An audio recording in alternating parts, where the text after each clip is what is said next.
Let's talk about a piece of land between the Jordan River and the Mediterranean Sea, a region that, at first glance, might look like just another spot on the map. But this land is anything but ordinary. It's about the size of New Jersey, yet it's been at the center of a conflict that's lasted for more than 100 years, drawing in people, politics, and passions from around the globe.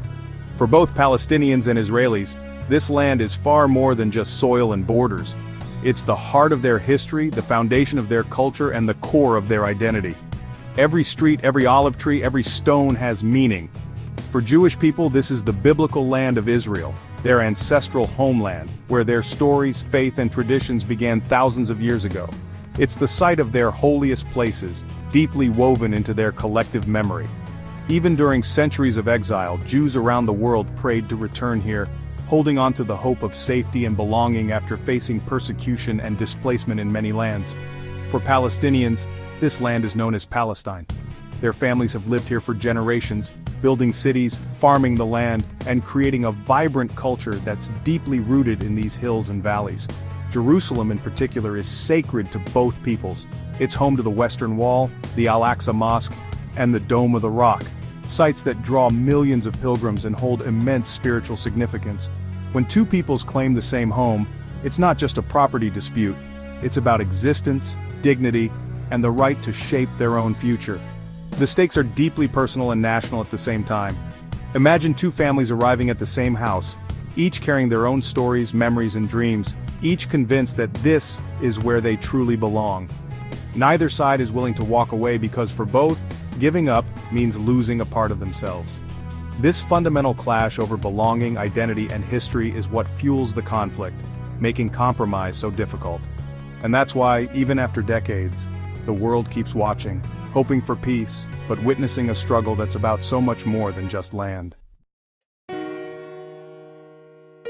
In the late 1800s, this land was part of the vast Ottoman Empire, a patchwork of cultures, faiths, and languages.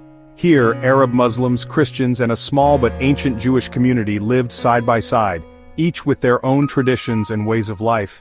Life moved at a gentle pace. Most people were farmers, tending olive groves and wheat fields, or traders in bustling marketplaces.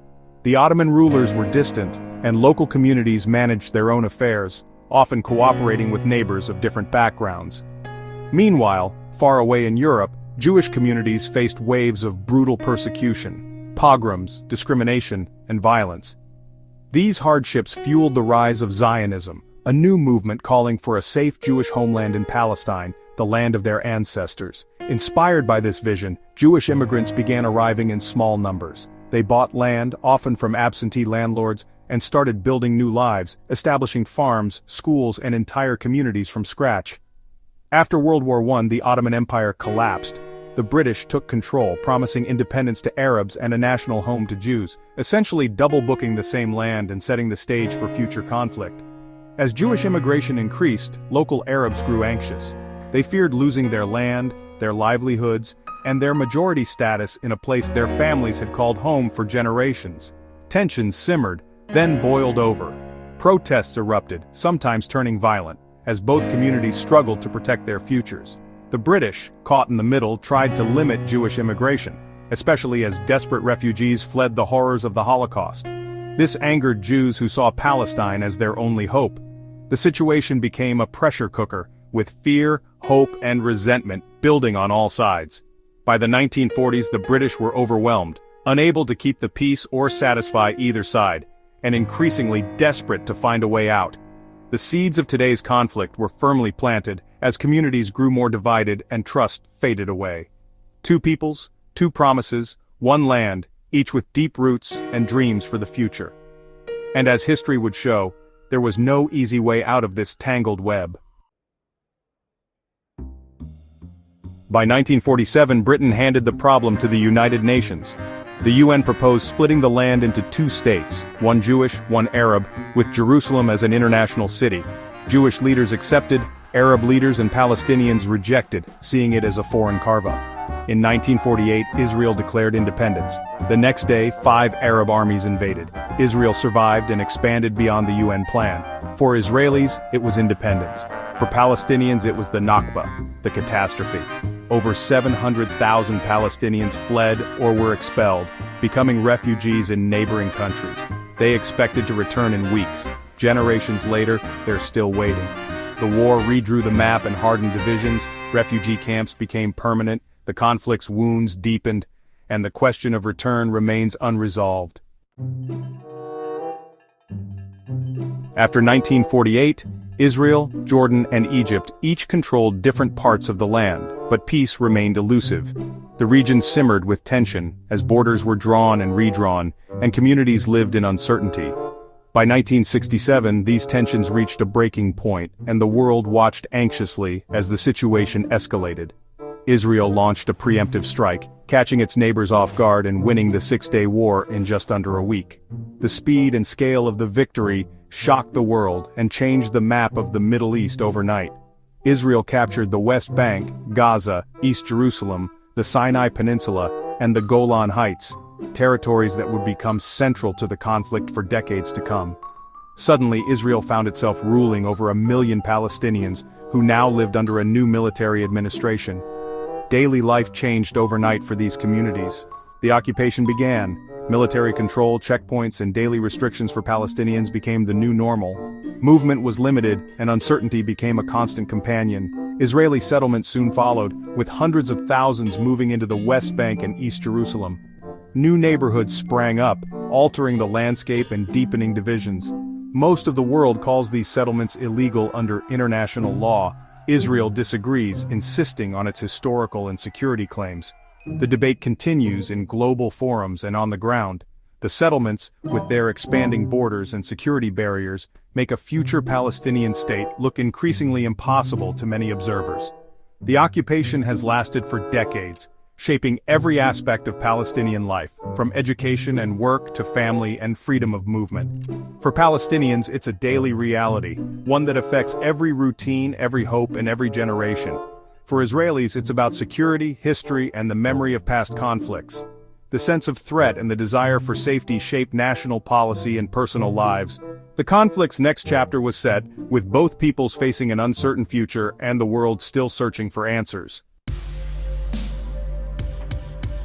By the late 1980s, frustration under occupation erupted into the First Intifada, a mass Palestinian uprising. Images of stone-throwing youth against tanks shifted global perceptions. The uprising forced both sides to the negotiating table, leading to the 1993 Oslo Accords. There was hope, handshakes on the White House lawn, a plan for Palestinian self-rule, and a path to peace. But extremists on both sides sabotaged progress: suicide bombings, assassinations, and expanding settlements. Final status issues, borders, Jerusalem, refugees, remained unresolved. By 2000, peace talks collapsed. The Second Intifada erupted, far more violent than the first. Suicide bombings and military incursions killed thousands. Trust was shattered. The dream of two states faded. The conflict became more entrenched. Each side blamed the other. The cycle of violence continued.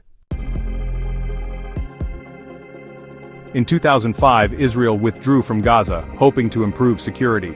But Israel kept control of Gaza's borders, airspace, and sea, while expanding settlements in the West Bank. In 2006, Hamas won Palestinian elections, then seized control of Gaza after a brief civil war with Fatah. Palestinians were now divided, Hamas in Gaza, Fatah in the West Bank. Israel and Egypt imposed a blockade on Gaza, aiming to weaken Hamas. The blockade devastated Gaza's economy and created a humanitarian crisis. Repeated wars followed rocket fire from Gaza, Israeli airstrikes, and massive destruction. Civilians on both sides suffered, but Gaza bore the brunt. Each round ended with a fragile ceasefire and deeper scars. The blockade and violence became the new normal. The conflict's fuse burned shorter. On October 7, 2023, Hamas launched a surprise attack on Israel, killing over 1,000 and taking hundreds hostage. Israel responded with a massive bombing campaign and ground invasion of Gaza. The stated goal: destroy Hamas and rescue hostages. The result? A humanitarian catastrophe. Tens of thousands killed, most of Gaza's population displaced, neighborhoods destroyed. Food, water, and medicine ran out. Famine loomed. Violence surged in the West Bank and along Israel's border with Lebanon. The world watched in horror, protests, outrage, and calls for justice. International courts accused both sides of war crimes. Israelis saw an existential fight for survival. Palestinians saw a struggle for freedom and dignity. Decades of trauma and mistrust hardened, peace feels more distant than ever.